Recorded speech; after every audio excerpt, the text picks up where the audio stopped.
Olá pessoal, sejam bem-vindos a mais uma aula. Antes de darmos sequência aqui na nossa aula inicial, que vão ser várias aulas, falando do Story de Kaimono, tá? Eu havia deixado na aula anterior uma tarefa para vocês executarem. Uma das tarefas era você escrever as frases em hiragana, que eu espero que você tenha feito, tá certo? E mais 4 palavras que você deveria achar o significado. Então, as palavras eram Hoshi, tá certo? Hoshi, tá certo? Eu vou explicar no final o significado disso aí, mas Hoshi significa que você quer alguma coisa, tá certo? Hoshi, né?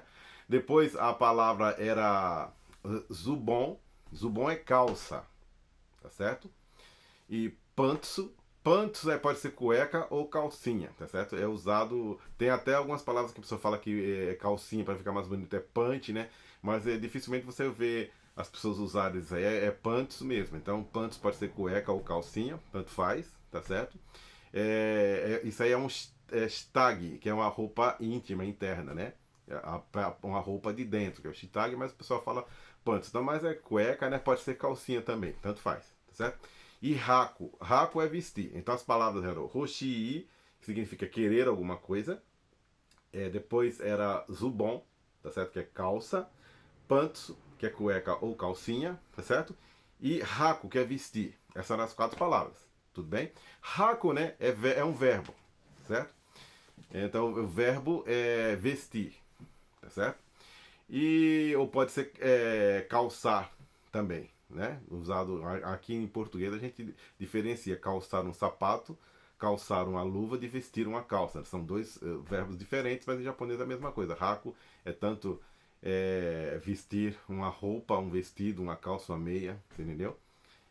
Seria então haku, vestir.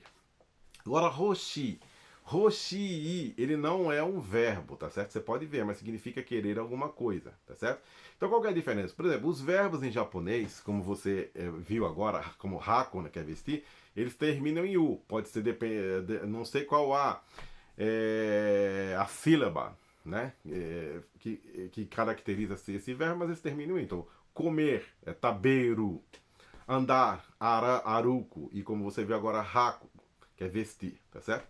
Mas roshi significa querer, mas não é verbo. Então qual que é a diferença disso aí? Então o verbo, como você sabe, é uma ação. Então nós não vamos estudar gramática, como eu já falei 500 vezes aqui, mas é sempre para lembrar, mas eu vou explicar para você que possa entender. Então, por exemplo, se você é uma pessoa que fala um português razoável, né? Não aquela, tem muitas pessoas que hoje em dia, né, o ensino está complicado aí no Brasil, né? Então as pessoas falam, né? Mas tem muitas coisas que falam muito errado. Mas se você é uma pessoa que entende um português razoável, né? Você talvez não saiba a gramática, mas você sabe aplicar, tá certo? Você não vai falar assim, a gente fomos. Você fala, nós fomos, certo? Então, que quer dizer que você sabe aplicar, apesar que você não saiba, talvez, como eu, né? Também não sou formado em, como falar, em língua portuguesa, eu apenas eu sei as coisas que eu pesquisei, que eu estudei, quando eu estudava, certo? Então, você sabe aplicar, talvez você não saiba. Então, eu vou explicar a mesma coisa no sentido do japonês. Então, um verbo, ele significa uma ação, tá certo? Você fazer alguma coisa, a ação de fazer alguma coisa, tá certo? O substantivo é o objeto em si, pode ser até podem ser coisas, né? Pode ser pessoas também, tá certo? Mas são substantivos, significam as coisas, tá? E os adjetivos significam a qualidade das coisas. Né? Então, por exemplo, um adjetivo, qual que é a qualidade? Uma coisa é boa, uma coisa é ruim. Essa é uma qualidade substrata, né? Porque você é uma coisa que você acha, né? Eu acho que aquela pessoa é ruim, eu acho que aquela pessoa é boa, você entendeu? Então pode ter uma subtração nisso daí. Mas é um adjetivo, ruim ou bom, tá certo? E só que tem os adjetivos reais, que é o seguinte: uma coisa está quebrada, aquele objeto está quebrado, então é visível, ele está quebrado, ou ele está funcionando bem, então não tem defeito. É um objeto que está inteiro, isso é uma qualidade. Isso aí. Então os adjetivos são as qualidades, os substantivos são as coisas e os verbos são as ações. Tá? No caso de Roshi, certo? Se for Roshi, é estrela. Quando você. Esse Roshi que nós estudamos agora, ele tem um I que prolonga, né? Que é Roshi, certo? Normalmente são os adjetivos. Só que essa palavra Roshi, ele não é um adjetivo. Porque um adjetivo é uma coisa assim como, por exemplo, né? nagai, é comprido, então é nagai, aí tem o i no final. Para que serve esse i? Esse i serve para você conjugar, por exemplo, ele é nagai, comprido. Aí você, para conjugar isso, por exemplo, na forma negativa, seria, você tira esse i fora do nagai, fica naga, e coloca o ku, né? E depois completa mais o nai, a negativa, né? Então, nagakunai, não é comprido. Então, é um adjetivo, né? A coisa, a qualidade da coisa é de não ser comprida. A qualidade da coisa é de ser comprida. Então, o adjetivo é uma qualidade das coisas. Então, só para explicar, não precisa se preocupar com isso, tá certo? Roshi é a mesma coisa. Você coloca roshi, roshikunai. Eu quero, não quero, tá certo? Só que roshi não é um adjetivo, certo? Porque você querer não é um adjetivo, tá certo? Então, veja bem, não vamos entrar em detalhes apenas para você saber. Então, por exemplo, quando você quer alguma ação, você quer na ação em si, eu quero comer, que é um verbo, tá certo? Comer é um verbo que é uma ação. Então, o verbo, né, por exemplo, que é tabeiro, comer, quando você vai, como fala, conjugar o verbo para falar que você quer fazer a ação do verbo, quando é verbo, né, que é a ação, você coloca, por exemplo, igual quando o verbo está polido. Por exemplo, comer é tabeiro na forma não polida, na forma natural. Na forma polida é tabemaço. Então você coloca, né? Por exemplo, você conjuga esse maço, né? Tabemaço, tá certo?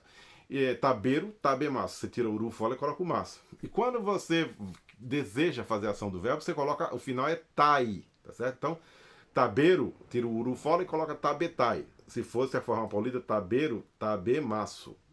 Você quer fazer a ação, tabetai. Então o verbo, você coloca o tai. Agora, quando é um objeto, por exemplo, você quer um objeto, você usa essa palavra roshi, que é querer o objeto. Então, kurumaga roshi, eu quero um carro. Kurumaga roshi kunai, não quero um carro. Né? Então, isso aí é para você, para que você possa entender, tá certo? A forma, né? Não se preocupe em aprender, como falar, gramática, mas eu preciso explicar para você como funciona. Então, por isso que eu estou usando isso aí. Então, para você entender. Então, roshi, tá, ele não é o verbo, é uma palavra, também não é adjetivo, porque, por exemplo, você não pode querer é um adjetivo. Querer não é adjetivo, mas ele é usado dessa forma para você dar o sentido de você querer um substantivo que é a coisa. Então, uma coisa é um substantivo, uma coisa é um carro, pode ser até uma pessoa, um funcionário, alguma coisa assim, é um substantivo, tá certo? Aí para você falar que você quer o substantivo, você usa essa palavra que é roshi, não é um verbo, tá certo? Que você está falando do objeto, então roshi, eu quero o objeto. Só que ele flexiona igual o adjetivo, que o adjetivo geralmente tem, né, um adjetivo que é a qualidade da coisa. O carro, ele querer não é uma qualidade, querer é uma ação, é um sentimento que você quer, um desejo, tá certo? Então, se você vai falar da qualidade do carro, o carro é bonito. O carro é comprido, o carro é grande. Então, isso aí são as qualidades que são os adjetivos. Então, o adjetivo é uma qualidade, certo? Só que roshi não é uma qualidade, mas ele funciona igual ao adjetivo, que é, por exemplo, a qualidade do carro é ser comprido, então é nagai. Tem esse i no fim. E o roshi é a mesma coisa, ele tem um i que prolonga, que você vai flexionar igualzinho como você flexiona os adjetivos, que é nagai e nagakunai. Roshi, roshikunai, não quero, tá certo? Por exemplo, outra palavra, né, que não é um adjetivo também, porque ele não flexiona. Você pode ver o seguinte, por exemplo, quando você vai falar que um carro, alguma coisa é bonito, geralmente você já ouviu falar a palavra kirei desse, né? Certo? Mas você pode ver que esse kirei, ele não se flexiona dessa forma, kirei kunai, não se flexiona dessa maneira, né? Por exemplo, uma coisa bonita, o adjetivo é o tsukushi, que é bonito, é lindo, belo, a mesma coisa, do mesmo significado. Então, kurumaga o tsukushi desu, o tsukushi kunai, certo aí, tá vendo? Você tem o tsukushi, você tirou fora o kunai e tem outras formas, o tsukushi kata, era bonito, entendeu? Ele flexiona igual o verbo no final. Não vamos entrar em detalhe agora, só apenas para você saber. Mas kirei, você não é desse jeito. Significa belo e bonito também, mas não é uma qualidade, não é um adjetivo. Então, kirei, quando kurumaga kirei desu, né? Esse carro é bonito, mas não é uma qualidade bonito, tá certo? Nesse caso aí. Por exemplo, né? Kirei, ele não é um adjetivo, ele é um substantivo adjetivado. Cada palavra completa, mas não significa nada. Por exemplo, é um adjetivo, porque para você falar que uma coisa não é bela, usando kirei, kirei deu anai, você precisa de um complemento. Kirei deu anai, kirei desu, né? É belo, não é. Kirei deu anai desu. certo? E já quando você usa um adjetivo, né, que é o tsukushi, por exemplo, usando o mesmo sentido, né, o tsukushi kunai na própria palavra, né, já está o tsukushi kunai, o tsukushi kunai, tá certo? No caso do kirei, que não é um adjetivo, ele é um substantivo adjetival, né, adjetivado, né, para que você possa entender. Então você precisa de um complemento separado. Kirei, a palavra não ele não muda, ele não sofre nenhuma modificação. Kirei deu anai. Você precisa colocar uma palavra um complemento, né? Kirei deu anai, kirei desu, né? Certo? Então só para você entender que tem essas como falar, as explicações, né, que é preciso ser feita para que você entenda. Tá vendo? Nós não vamos estudar gramática, mas é preciso explicar. Então, por exemplo, como eu falei, em português, talvez você saiba aplicar o português, mas talvez você não saiba explicar. Então, é por isso que eu estou usando as palavras para chegar no entendimento do que você conhece. Então, por exemplo, o que é adjetivo, o que é uma qualidade, o que é um verbo, o que é uma ação, o que é o substantivo. Tudo bem? Então, aqui eu expliquei para você a tarefa que nós postamos aqui na última aula. Então, até a próxima aula.